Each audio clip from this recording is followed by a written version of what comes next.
Hey everyone, welcome back to the channel.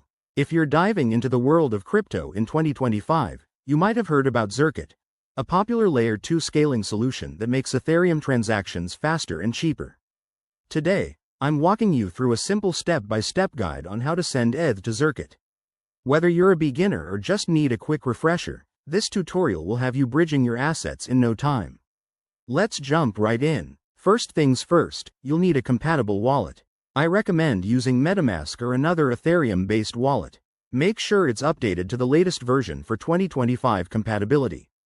Once you're set up, head over to the Zircuit website or bridge interface.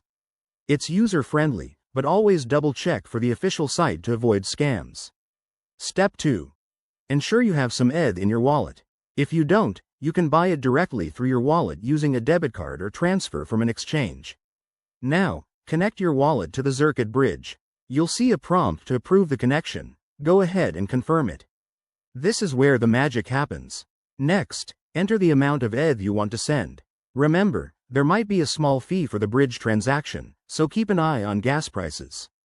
Hit the bridge or send button and confirm the transaction in your wallet. You'll get a transaction hash. Save that for your records. After that, sit tight. Bridging to Zircuit usually takes a few minutes, but it can vary based on network congestion. Once it's done, check your Zircuit wallet or dashboard to see your ETH has arrived. And there you have it. You've successfully sent ETH to Zircuit.